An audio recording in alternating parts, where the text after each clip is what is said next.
Hi, this is Ryan.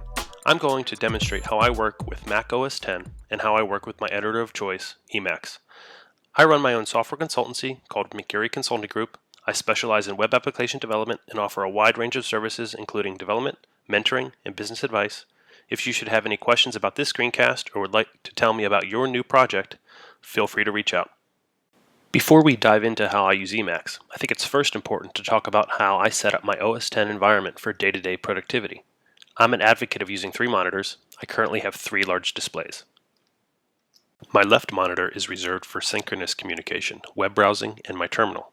Synchronous communication includes instant messaging, telephone, and video chat. My right monitor is reserved for asynchronous communication.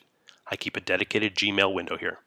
I also keep dedicated windows for Pivotal Tracker and Campfire. Pivotal Tracker is an excellent agile project management tool for tracking features on a software project. Campfire by 37 Signals is my tool of choice for group chats. I use my center monitor mainly for my focused work. Most of the time I keep a maximized Emacs window here, but I will sometimes use this display for other things like Photoshop or video editing. Everyone likes advice on which applications to use, so I have a list of my most frequently used applications. I wouldn't be able to do much web application development without a browser, and I rely heavily on Firefox, Chrome, and Safari. I use Firefox mainly for the excellent Firebug extension, which helps with front-end development, but I also rely on the web inspector of Safari and Chrome as well. Fluid is a tool that builds site-specific browsers, or SSBs. I use a lot of site-specific browsers. An SSB is an application that is dedicated to one particular site. I use these for sites like GitHub, Pivotal Tracker, and Basecamp. To aid in the use of multiple site-specific browsers, Choosy is a useful tool. Choosy allows you to map URL patterns to different applications. For example, I can have links pointing at github.com always open in my GitHub SSB, links pointing at pivotaltracker.com open my Pivotal Tracker SSB, but all other links still open in my default browser. Sketch is an excellent tool for capturing screenshots, annotating them, and sharing them. I use this tool a lot. If you like Gmail and you run on OS X, then you'll love Mailplane. Mailplane gives you a site-specific browser for Gmail, but with extra bells and whistles that integrate well with the operating system. Propane is another SSB for Campfire. It gives you a nice tabbed browser of Campfire chat rooms while also supporting niceties like drag and drop. I mentioned that I utilize instant messaging and video chat frequently. I mostly use iChat for that. LaunchBar is my favorite keyboard-driven productivity utility for OS X. I use this to launch applications, manage files, and as a global clipboard history stack. Fast Scripts allows me to bind global hotkeys to any script or application, which comes in quite handy. Divi is a small utility that allows you to quickly reposition windows. 1Password is probably one of the more valuable pieces of software that I use every day. It securely stores all my passwords, software licenses, and notes. Text Expander is a typing utility that prevents you from typing the same text over and over. I use it for things like lorem ipsum filler text, spelling corrections, and email boilerplates. Dropbox is the best file synchronization tool around. I not only use it to synchronize my 1Password and Text Expander data files, but I use it to synchronize files amongst friends and family. It's also great for keeping my laptop in sync with my desktop. Last but not least, there's Emacs, which is the main topic of this screencast. As a developer, I sling a lot of text files around, and Emacs is my editor of choice. So let's get started. Any good Emacs developer takes pride in his set of custom configurations. This is something that each of us hones over the course of our careers. It continuously evolves for each of us as we learn more about the editor and its surrounding modes. My main customization file is pretty well organized. It took me years to get to this point, but I'm fairly happy with it now. First, I have a series of custom configuration scripts, organized by topic, built-in mode, or extension. Further, I declare what third-party packages I will include. These are loaded by a custom function called vendor. Vendor loads the package while relying on a set of naming conventions, and it automatically looks for any personal customizations that I might have defined. I can't take credit for this function. I found it elsewhere on the web, but I have modified it to support auto-loading packages only when a particular list of functions are called for the first time. I should mention that my Emacs configuration is available on GitHub. Feel free to browse, watch, or fork my .files repository to learn more about my Emacs configuration. I specify some generic settings that I think most Emacs developers should at least consider. Once you're familiar with the contents of the default startup, there's no point in viewing it, so I disable it. It's much simpler to respond to prompts with the Y key or the N key instead of typing yes or no. That's what this does. I like to ensure transient mark mode is enabled. I use this mostly to scope functions within a particular region. This is especially great for scoped search and replaces or scoped undos. An audible bell can become annoying, so I like to enable a visible bell instead. I find show paren mode to be a good thing when editing source code. See how the matching parens are highlighted? I like to have my backup files automatically saved in a separate directory from my working directory. This keeps the clutter to a minimum. I have more settings like these, but I want to emphasize this before save hook. It simply deletes trailing whitespace from each buffer before saving. I think every developer should have something like this enabled. It's a small thing that makes working on a repository with multiple team members a little bit nicer. One downside of Emacs, I believe, is that many of the default key bindings aren't the most intuitive. In addition, many key bindings that are mapped to frequently used functions are defined as multiple chords. That is, they require multiple key presses to run one function. I believe that any frequently used function should have a single chord binding mapped to it. One area where I heavily modify the default behavior is with window management. Pressing two chords for splitting, deleting, and switching windows within Emacs is cumbersome. In Emacs, the term window is actually a split pane within the operating system window itself. Each pane or window holds a buffer that often represents a file, but it can hold other information as well. I've remapped the typical Ctrl+X1, Ctrl+X2, Ctrl+X3, and 0 key bindings to simply meta 1, 2, 3, and 0. These are the key bindings for deleting and splitting windows. I realize I lose common key bindings for the digit argument function, but I use the equivalent control bindings for that function instead. Also, I remapped Ctrl+K to just meta K, which allows me to quickly kill the current buffer. I also have custom bindings for things like ACK and find.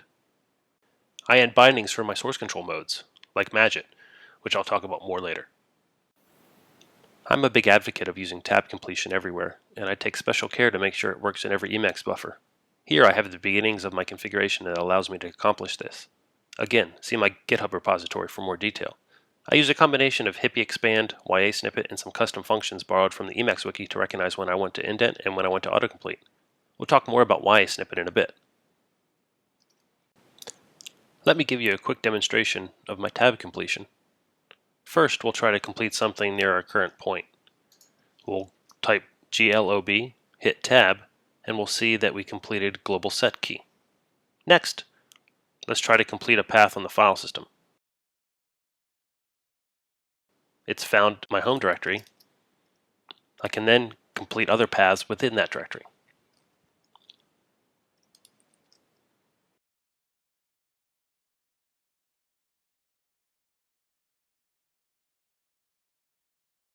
Also, we can expand using YA snippet. Here we'll try to define a new function in eLisp. By typing D, then tab, it will auto-expand to defining that function, and we can continue to fill in the body of that function.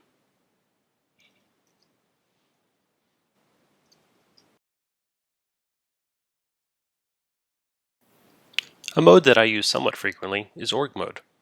It's basically a simple outliner, but it does a whole lot more. I mostly use it for note-taking, but you can use it to manage your to-dos, or use it as your personal getting things done tool. In reality, I only touch the surface of what org mode can do, and I'm probably a novice when compared to some org mode experts. Here you can see I used org mode to maintain an outline for this screencast. Each portion of the outline can be collapsed or expanded.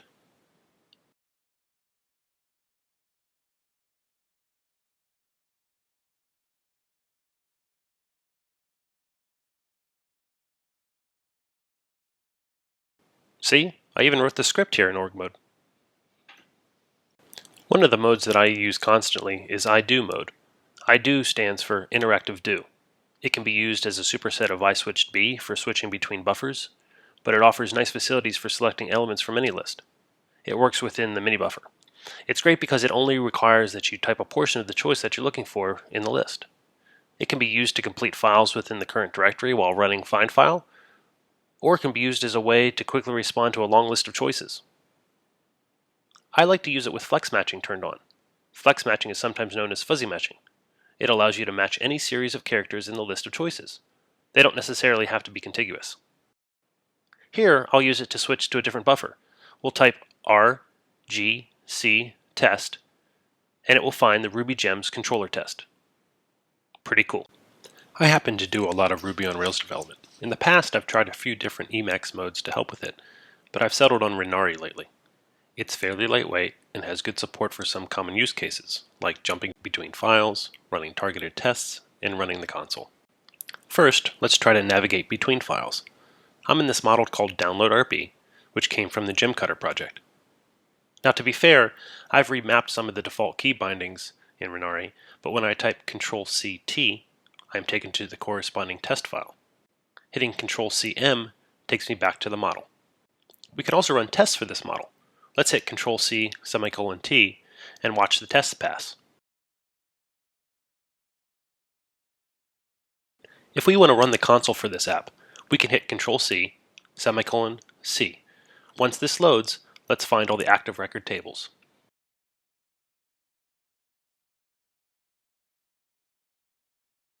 Voila! If you use Git for version control like I do, you'll love Magic Mode. It's probably one of the best interfaces to Git that I've seen. We can quickly see our Git status in an organized way. We can view the diffs for any change or commit by either hitting Tab on a change or Enter on a commit.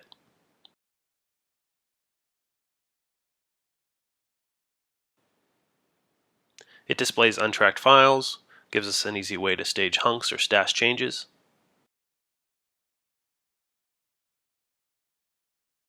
Committing is easy with the C key.